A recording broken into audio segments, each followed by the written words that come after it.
Di video sebelumnya, Yuru dan yang lainnya berhasil menyegel kembali si Kokot dan si Cokor. Namun mereka belum tahu siapa majikan si Kokot dan si Cokor yang pastinya masih berada di sana. Lalu seperti apakah kisah seru selanjutnya? Mari kita langsung botakin saja. Lanjut baang.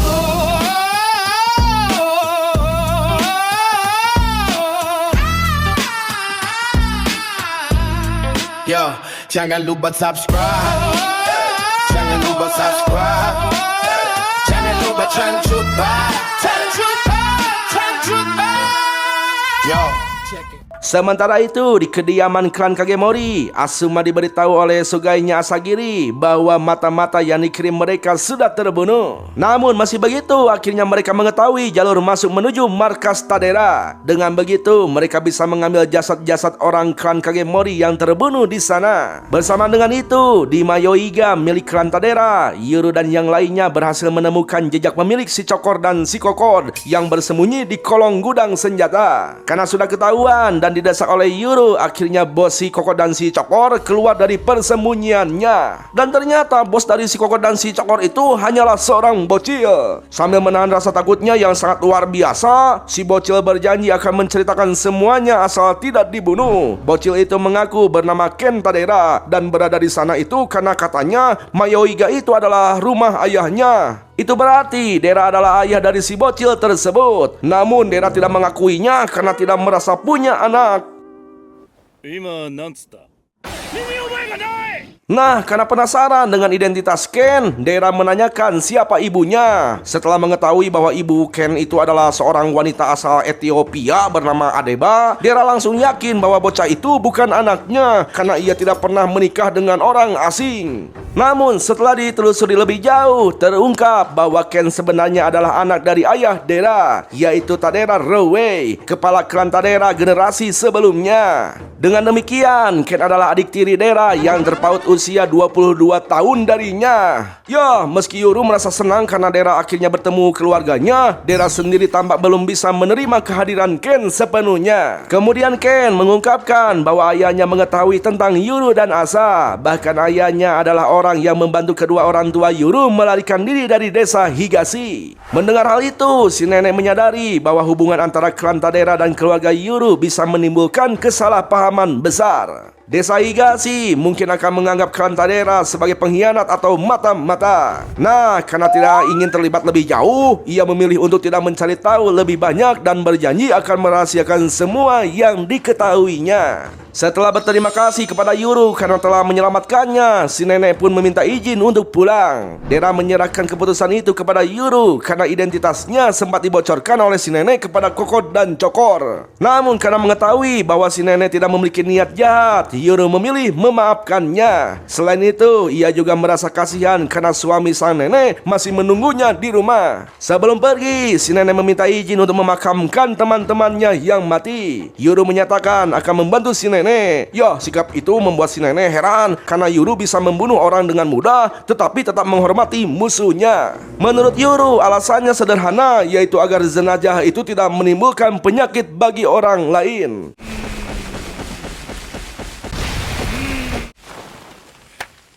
Tampaklah Ken mulai mencoba mendekati Dera dengan memanggilnya kakak, tetapi Dera masih belum mau mengakui hubungan mereka. Setelah berterima kasih karena Dera telah mengalahkan Kokot dan Cokor, pembicaraan mereka beralih pada kontrak Sugai. Dera menjelaskan bahwa kontrak Sugai tidak hanya bisa berakhir karena kematian tuannya. Jika Sugai dan manusia sama-sama setuju, kontrak juga dapat diputus dan Sugai akan kembali ke wujud asalnya. Meski manusia disebut sebagai tuan, sebenarnya hubungan mereka dengan Sugai bersifat setara. Agus dan Lilis mengakui bahwa mereka menikmati kebebasan yang saat ini mereka rasakan setelah ratusan tahun terikat aturan. Karena itu mereka mengingatkan Ken agar tidak sembarangan membuat kontrak dengan Sugai. Ken sendiri mengaku sudah menyesali keputusannya yang membebaskan Kokot dan Cokor. Agus juga menjelaskan bahwa Fu memiliki kemampuan khusus untuk menyegel Sugai apapun secara paksa. Jika Kai menciptakan Sugai liar, maka Fu akan mengembalikan mereka ke bentuk asal sebelum menyegelnya kembali. Karena itulah kekuatan Fu dianggap sebagai kekuatan yang penuh belas kasih.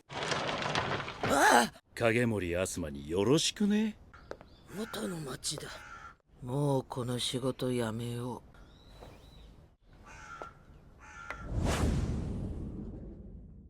Setelah mengantar sang nenek pergi, Dera meminta Ken menceritakan semua yang ia ketahui. Sayangnya, Ken tidak mengetahui keberadaan orang tua Yuru maupun ayahnya sendiri. Dari pembicaraan itu, terungkap bahwa ayah Dera sebenarnya belum dipastikan meninggal. Bahkan Sugai penjaga klan Tadera masih terikat kontrak dengan kepala klan sebelumnya, bukan dengan Dera. Hal itu menjelaskan mengapa Sugai tersebut tidak bereaksi ketika Dera berada dalam bahaya. Kemudian Ken menceritakan kehidupannya yang kesepian setelah ibunya meninggal karena ayahnya menghilang dan tidak bisa dihubungi. Ia berusaha mencari Sugai kuat agar mampu bertahan hidup sendirian. Namun setelah mengontrak Kokor dan Cokor, ia menyadari bahwa kedua Sugai itu terlalu berbahaya dan sulit dikendalikan. Itulah sebabnya Ken berusaha mengurung mereka di Mayoiga. Lantas Dera mengungkapkan kekesalannya kepada ayahnya yang 10 tahun lalu tiba-tiba menyerahkan seluruh tanggung jawab klan Tadera kepadanya sebelum menghilang tanpa jejak. Menurut Ken, ayah mereka memang tidak setuju dengan tradisi si kembar desa Higashi. Meski hanya membantu orang tua Yuru melarikan diri, tindakannya itu tetap dianggap sebagai pengkhianatan. Ditambah lagi dengan konflik berkepanjangan antara klan Tadera dan Kagemori, ia akhirnya kehilangan tempat untuk bernaung. Kemungkinan besar itulah alasan mengapa si ayah pensiun. Malam harinya mereka kembali ke rumah. Hana tampak sangat bahagia melihat Yuru baik-baik saja. Hana mengatakan sangat khawatir kepada Yuru, tapi untungnya Yuru selamat. Yuru tidak menyangka sampai segitunya Hana mengkhawatirkannya. Padahal Hana khawatir bukan baik kepada Yuru, tapi takut pada biaya rumah sakit jika Yuru sampai terluka karena belum punya BPJS. Lalu saat Dera masuk ke dalam rumah, tak sengaja dia menjatuhkan alamat bisnis esek-esek klan Kagemori dan kupon bekas judeng yang langsung diambil oleh Hana. Tak lama Ken muncul mengenalkan dirinya kepada Hana. Nah, karena nama depannya sama dengan Dera, Hana langsung seujun bahwa Ken itu adalah anak gelap dari Dera. Sontaklah Hana pun langsung menggugat cerai Dera dan meminta harta gono gini. Dera mengaku tidak punya uang, tapi punya tanah dan rumah. Tapi itu adalah Sugai klan Tadera yang tidak bisa jadi tunjangan. Ya, di sana Hana benar-benar menyesal kenapa mau menikah dengan cowok kere. Selain ketagihan judeng, suka main ciwi dan punya properti yang tidak laku-laku, Dera juga punya anak gelap. Setelah itu, Dera menjelaskan semua yang terjadi sebenarnya. Dera membantah semua tuduhan Hana kecuali soal judeng. Tapi bagaimanapun, Ken adalah adik tiri Dera, jadi ia meminta Hana agar menampungnya untuk sementara. Sontak Hana langsung stres karena nambah orang berarti nambah biaya hidup. Lantas Yuru mengingatkan banyak anak itu banyak rezeki, tapi Hana tetap tidak setuju. Selain itu, Hana juga tidak bisa memastikan Ken itu adalah lawan atau kawan. Yuru mengatakan bahwa Ken aman karena tidak punya niat membunuh. Sontak Hana langsung mendekati Yuru untuk mengingatkannya agar lebih hati-hati menilai orang dan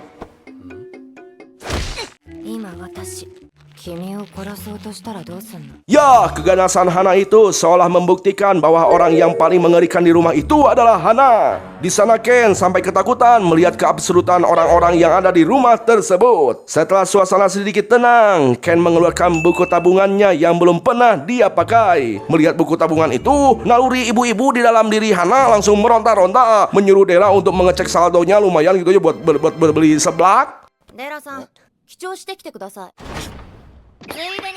Singkat cerita, setelah Dera kembali, ia menunjukkan saldo yang ada di buku tabungan Ken yang isinya sangat tebal, tapi tidak setebal saldo koruptor. Akhirnya, Hana pun mengizinkan Ken untuk tinggal di sana selamanya. Melihat Ken tiap bulan ditransfer ayahnya, akhirnya Dera yakin bahwa ayahnya masih hidup. Tapi sayangnya Dera tidak dimanja seperti Ken yang ditransfer tiap bulan. Tapi meskipun diketahui masih hidup, Dera dan kawan-kawan akan kesulitan mencari si ayah karena tidak punya fotonya. Selain itu, si ayah pasti menggunakan identitas palsu yang akan semakin menyulitkan pencarian mereka. Kemungkinan yang paling logis untuk mencarinya yaitu lewat masa lalu ibunya Ken. Ken menjelaskan dulu sang ibu bekerja bekerja di bar daerah Katsushika. Namun dari semua teman kerjanya yang ditanya oleh Ken, tidak ada satupun orang yang mengetahui ayahnya. Oleh sebab itu, Dera akan mencari informasi ke orang-orang desa Higashi. Setelah itu, Yuru tampak senang mandi. Dia tidak menyangka bisa diizinkan memakai air hangat 1 bak. Jika di kampung, mungkin dia itu akan dimarahi oleh nenek Yamaha karena menghabiskan kayu bakar. Sebelum tidur, Ken merasa bersalah karena mendapatkan kasur yang lebih nyaman daripada milik Yuru. Namun Yuru tidak mempermasalahkannya. Baginya Ken sudah dianggap sebagai keluarga. Ya, untuk pertama kalinya sejak kehilangan ibunya, Ken merasakan kehangatan sebuah rumah. Sambil menangis, Ken mendoakan agar orang tua Yuru segera ditemukan. Yuru pun membalas doa tersebut dengan harapan yang sama untuk ayah Ken. Sementara itu, Dera dan Hana yang melihat abu jenazah ibu Ken berencana untuk memakamkannya di gunung miliknya. Itu juga jika Ken berkenan. 赤堀花ちゃんいつでも掘ってあげるっすよ。おやすみ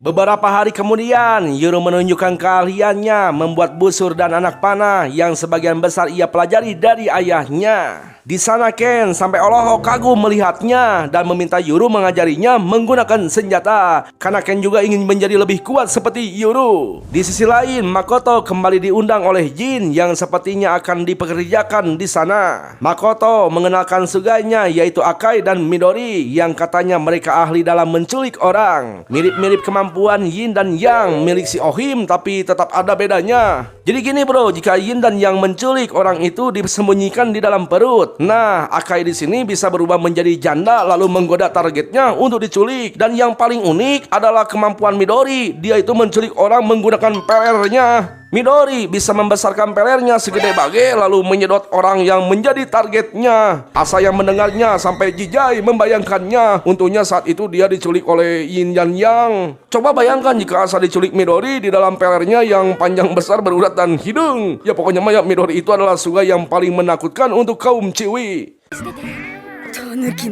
Setelah itu, Asa sempat salah paham mengenai Jin yang memperkerjakan Makoto untuk menculik Yuru. Namun ternyata Makoto dipanggil ke sana untuk mencari gerbang tak kasat mata yang saat itu pernah dilihatnya. Menurut pengakuan Makoto, dia melihat gerbang itu ada tepat di dekat batu besar dan pohon jambu. Tepatnya ada di tembok depan saat ini mereka berdiri.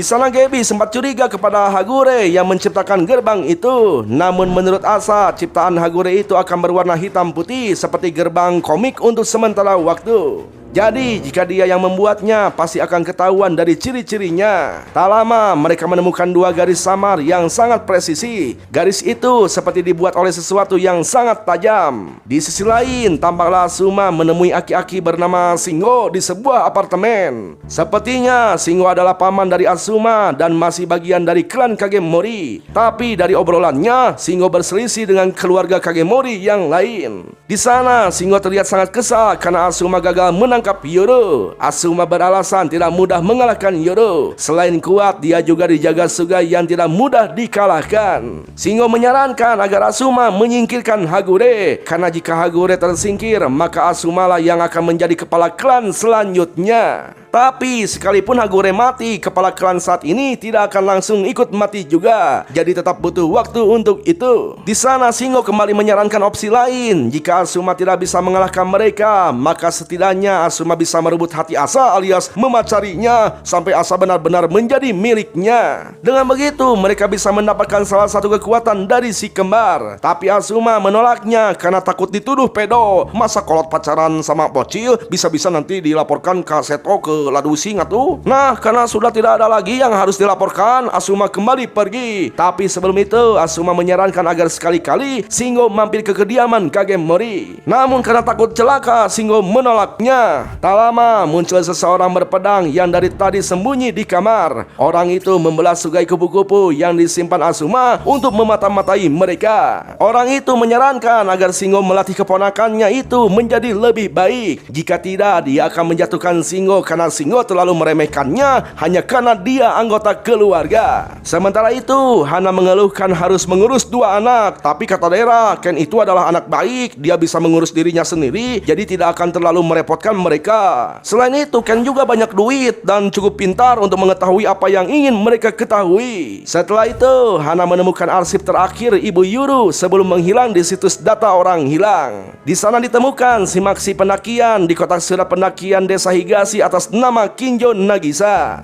Tanggal dan usianya sangat cocok dengan Ibu Yuru, namun alamatnya tidak terdaftar. Di sana Yuru memberitahu bahwa kata asa ibu mereka berasal dari Okinawa. Tapi masalahnya nama Kinjo di Okinawa itu adalah nama pasaran, seperti nama Asep kalau di Bandung. Di sisi lain, Asuma mengaku kepada Jin bahwa dia membutuhkan Dera dan menemukan persembunyiannya. Hal itu membuat Jin merasa kesal karena dia sedang menjaga kepercayaan Yuru kepada klan Kagemori. Di sana, Jin menyayangkan Asuma yang bertindak sendiri tanpa izin. Takutnya mereka akan mengira kalau klan Kagemori lah yang melakukannya. Namun ada untungnya juga buat Asuma bisa mengetahui Mayoiga milik Dera. Karena itu mereka jadi tahu bawahan Kagemori yang menghilang ternyata mati di sana. Asuma juga akan membiarkan data 2 bawahannya yang terakhir mati di sana untuk tetap hidup. Kebetulan mereka jomblo dan hidup sebatang kara, jadi identitas mereka bisa dipakai Jin dan Asuma untuk menyamar. Seandainya jika ada Ciwi 19 tahun yang mati di sana, identitasnya bisa juga dipakai Gebi. Atau ada Ciwi 16 tahun jomblo dan sebatang kara, mungkin bisa dipakai Asa. Tapi menurut Jin, Asa akan menolak jika harus menggunakan identitas orang lain. Tak lama Gemi menghubungi Jin, memberitahu bahwa neneknya Asa di Okinawa sedang menelpon Asa. Ya, si nenek memberitahu Asa bahwa ibunya suatu hari akan pulang sendiri. Si nenek mengungkapkan bahwa dia sangat ingin bertemu Asa mumpung masih sehat. Namun Asa belum bisa menemui neneknya di Okinawa karena takut neneknya itu akan kena masalah. Anehnya, kata-kata si nenek itu seperti template, di mana setiap si nenek menelpon Asa, kata-kata yang keluar pasti sama. Dan ternyata entah sugai apa itu dan entah milik siapa 2 sugai mengerikan itu. でいいから朝ちゃんに会いたい会いたいよ会いたいよ大丈夫大丈夫よ。 Di sisi lain, Hana memberitahu Yuru bahwa mencari informasi tentang ibunya di Okinawa tidak akan mudah karena seperti yang disebutkan tadi, Kinjo itu nama marga paling banyak di sana. Selain itu, si ibu menghilang saat perjalanan mengunjungi orang tuanya. Ada kemungkinan jika Yuru ke sana akan membuat kerabat Yuru dalam bahaya. Kata Hana, bisa jadi juga di sana sudah ada yang siap menjebak Yuru. Menurut Dera, para klan Kagemori yang melindungi ibu Yuru seharusnya sudah tahu siapa saja kerabat Yuru. Tapi kenapa mereka tidak melindungi kerabat Yuru? Jika begitu, mungkin saja apa yang diucapkan Hana tadi benar adanya. Namun, belum bisa dipastikan juga. Nah, untuk membuktikannya, Dera akan melacak terlebih dahulu keberadaan pendahulu klan Tadera. Karena mungkin dia yang lebih tahu masalah tersebut. Setelah itu, Dera menemui dukun yang biasa mengobati orang kesurupan. Dukun gembul itu sepertinya sudah bisa berkunjung ke desa Higashi. Oleh karena itu, Dera akan meminta bantuannya. Siapa tahu si dukun itu mengetahui keberadaan sang pendahulu. Selain itu, Dera juga butuh ilmu pendahulu itu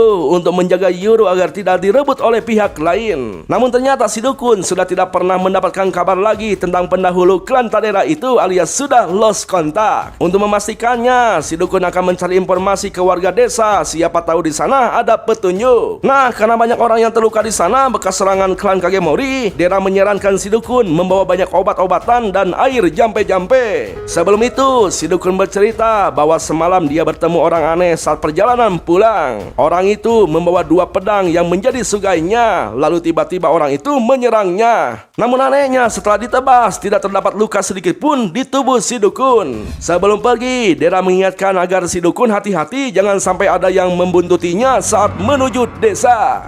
Singkat cerita, si dukun sudah sampai di desa Higashi. Dia menyaksikan bekas kekejaman klan Kagemori saat menyerang desa. Tapi ia masih bersyukur karena para bocil di sana semuanya selamat. 無事だったのね。やばい。ちびっこだ。左右様壊されちゃった。来た悪い神が村に Para bocil polos itu bercerita bahwa desa mereka didatangi oleh dewa jahat, padahal sebenarnya bukan seperti itu. Setelah itu, si dukun gembul mengobati bocil yang bernama Azami yang saat itu melihat ibunya dihabisi Gebi di depan matanya. Azami diberi vaksin agar kebal terhadap penyakit yang katanya obat itu adalah berkah dewa.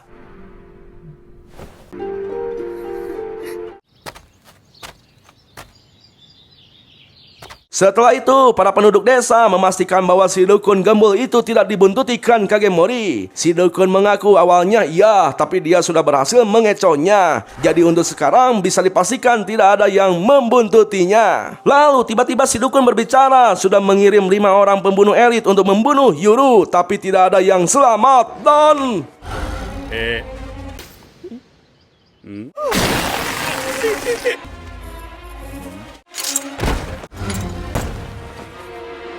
Ya,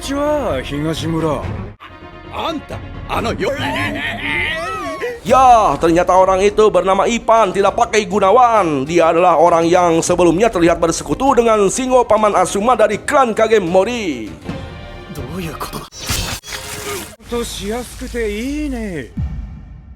Ya, segitu dulu bro ceritanya. Gimana nih, masih mau lanjut gak nih? Nih anime apa 13 episode atau 24 ya? Mudah-mudahan 24 episode ya, soalnya belum kebuka semuanya. Nah, kalau anime ini cuma 13. Untuk episode terakhir kita langsung gabung ya dari episode awal. Sekian dan terima kasih telah menonton. Sayonara, goodbye. Ingat jangan lupa bahagia.